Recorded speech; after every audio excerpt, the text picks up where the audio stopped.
Hey guys, how's it going? And welcome back. So, are you having problems with your wireless system staying connected? Okay. Well, there could be a few things that could be causing this problem. Now, this is my Boss wireless system, and I bought my first one a few years back. It developed some issues, and so they did replace it with a new set. So, one of the problems I'm coming across with this set is that ever since we got the new internet system, so we're no longer with Rogers. Yay! We have actual real speeds.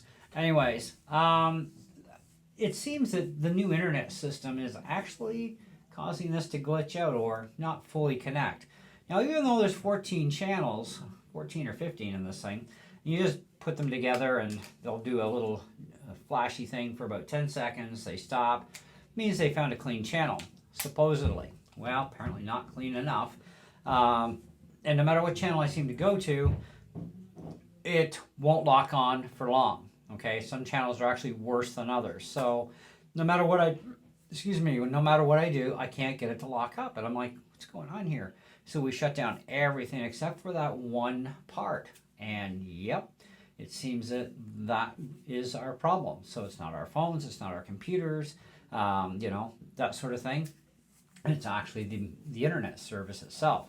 So, and this can happen with many different wireless systems for guitars. Could even be you got a glitchy headset that's on the 2.4 or 5 gigahertz band.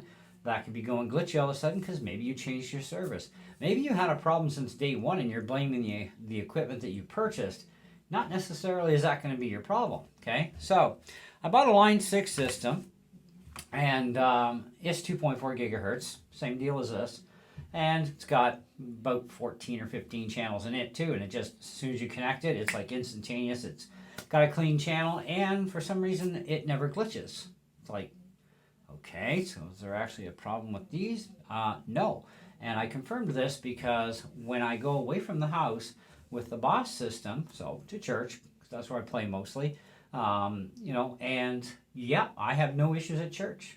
In fact, even our one worship leader also has the same set. We only ever had one collision ourselves, and it was easy enough for me to just unplug my units and just go do the whole bind thing, and boom, we were fine. We've never had a hiccup since, and that was a couple of years ago that hiccup happened. So it's never happened since then. So we don't have problems with the units themselves. We've confirmed that by getting them far enough away from the internet service that we know that that's where the problem is with these, at least at home, and they're useless. But anywhere else, no issues. Okay. Now, another alternative you can go to is UHF. Okay, that's these things. Now, these are not very expensive. They're like under $100, whereas the Boss system in Canada, you're looking at about 300, probably a little bit more by now, how inflation goes, right? And everything's just going to keep going up and up and up and up, right? It's not an option. But UHF, for guitar wireless, this system actually is surprisingly crystal clean, like my Boss, and except nothing can interfere with it around here because the internet service runs 2.4 or 5 gigahertz system. So yeah, so does our router, our main router off that, so does the computers, etc. And yeah, no issues whatsoever with UHF, and it's totally clean. Now, great system for using at home. Would not suggest it if you're a touring musician. But if you do play in church, like I do, then, or a small coffee shop, little gigs you do, this system will work just fine for you, right? And it's well under $100, and at least you're not having to worry about anything hiccuping it, okay? Now, that's a given, but not 100%, because if there's other UHF equipment around that's transmitting, if it is close to that band and channel, then, or on that band and channel, you may have to change. But you do have several channels to go through, and I think you may even have different bands. It's got a spectrum. The instructions tell you everything. Now, another set I have, this 2.4 gigahertz band, is this Joyo set. Now, I know you're going to be wondering what's with the battery lead. Well, that's because my charge port on the receiver bit the bullet, so I hot wired it to the battery, and I use a different charger for this now so I don't overcharge the battery. But this system is still working good, and this is actually the very first wireless system I ever bought myself. I've had a few of these since, and I've parted ways with them because it's like, I don't need all these Joyos.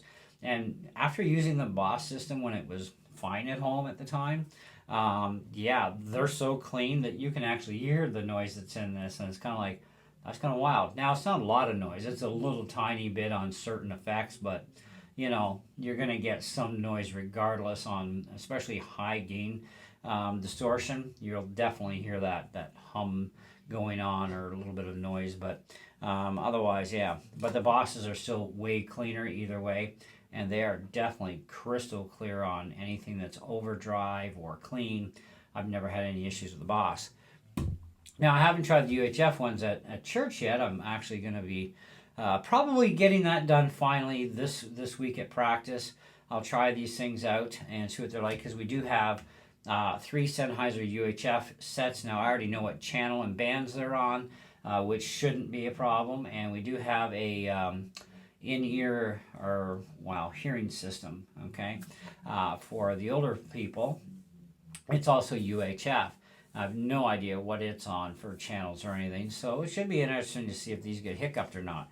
If they do, they do. If they don't, well, they don't. So, but there's a lot of different ways to troubleshoot these things, and this is why we're talking about this, is try different areas away from an area that's conflicting already. That could be your problem, and it's an easy solution. You know, it may mean that you may have to get a UHF set, or maybe you have to get away from 2.4 gigahertz, at least in that area, and have a 5 gigahertz system. Now, I don't think Boss makes these in a 5 gigahertz mode, but you can get 5 gigahertz systems that are inexpensive on Amazon, which would put you into something like this sort of dealy, okay? But 5 gigahertz, Likato actually has a 5 gigahertz set, which I'm going to be testing out once they come back in stock on Amazon, because I'd really like to try them out on 5 gigahertz and see how they do. But either way, my Line 6 system has no problems at home. These still do.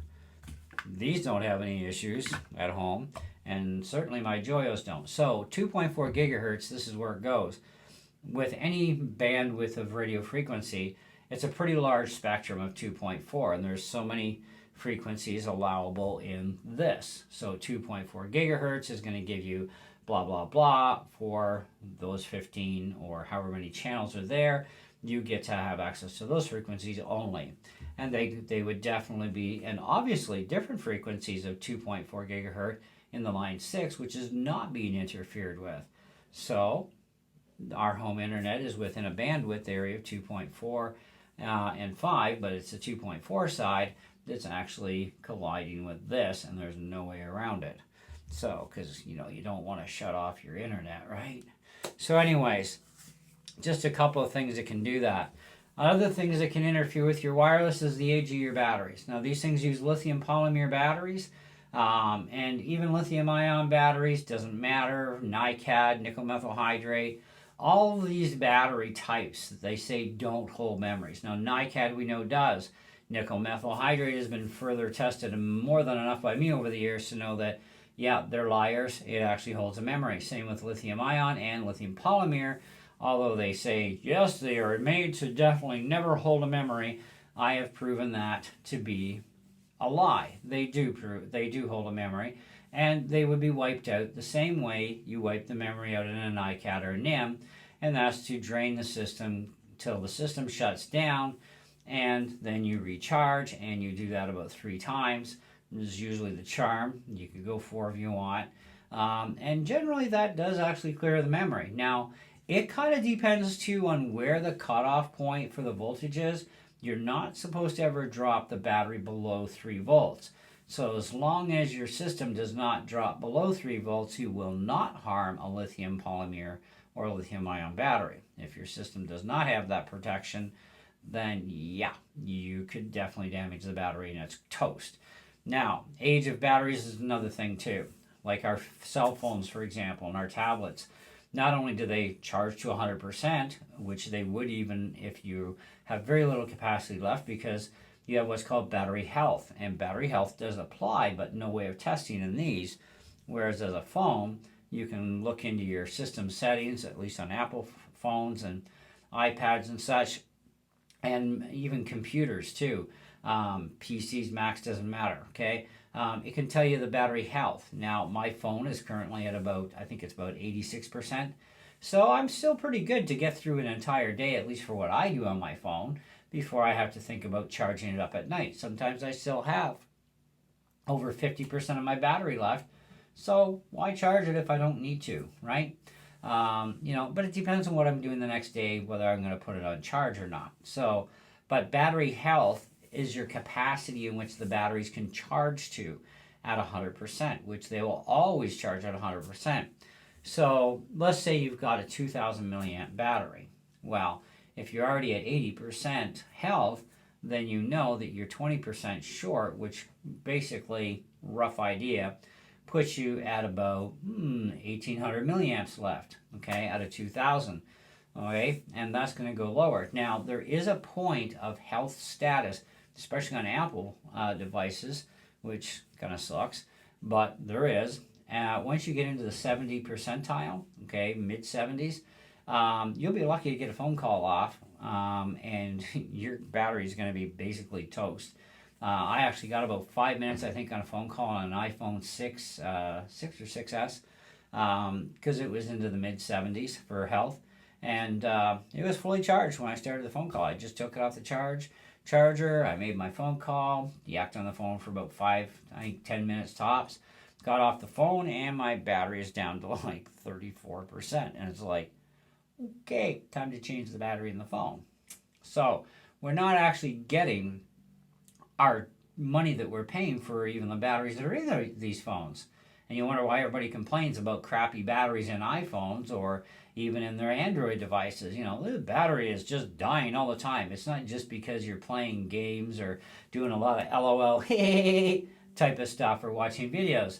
It's talking on the phone. It's all of that that's constantly really drawing from the battery. But even to sit there idle, sitting there idle, yeah, your battery could last you a couple of years if you're only using the phone as a phone, or if you're only just texting, several times a day. But if you're going to start watching videos or doing things that are heavy draw, especially games on devices, you can expect that your battery is not going to last you more than a couple of years. Now, with guitar wireless systems, of course, right, these are smaller batteries. Generally, they're about 500 to 800 milliamps, depending on the wireless system. You can easily get a good couple of years before you have to think about changing the batteries, or maybe even replacing the units if they're non-fixable for that part. But I believe that if it went together, it can come apart, and that means I can also find a battery that will match the dimensions and the amperage, and I can actually change my batteries in my wireless. Now, as far as my Boss system goes, though, yeah, I'll let them do that. That's a real tricky thing in those. But this I do myself. Didn't pay much for them.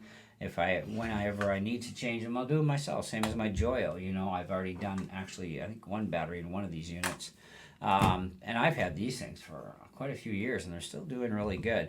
Not quite getting the same run time. I'm actually about an hour shy of the maximum run time. I can't remember what they were, but I'm about an hour shy of that now. So yeah, they've been good service, but I also run them until they just shut themselves off, and then I'll put them back on the charger after I let them sit for a half an hour or so.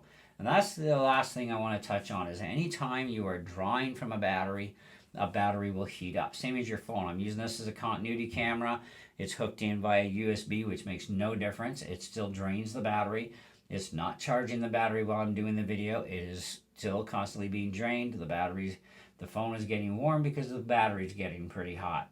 When you're done your little session, let the phone sit for about a half an hour or so that the battery cells can cool down, because when you charge a warm or hot battery, you actually drastically reduce its lifespan. So, and batteries aren't that cheap to get replaced in iPhones nowadays, especially with the whole Apple thing, and that's a whole other ball of wax, but they're not exactly the cheapest thing on the planet anymore to replace. They used to be. You go to Amazon, throw one in, right? No big deal. iPhone 10s, 11s, 12s, 13s, yeah, it's a disaster now. I'm going to have to send my phone in to the dealer to have them actually replace my battery, because even I'm not cracking into that puppy because I know how you crack into it and I don't have that equipment. So I'll let a professional throw a new battery in for me. I'm not going to go out and buy all that gear from Apple for one battery change that I probably will never do again after that. But that's the big thing with batteries. Always make sure that things have cooled down, then you put it on the charger, and you will actually help your battery health last a lot longer too. Anyways, that's all I got for you guys today on this one. So if you have any other questions, feel free to ask. I'll do the best I can as always to answer them, and we shall catch you on the next video. See ya.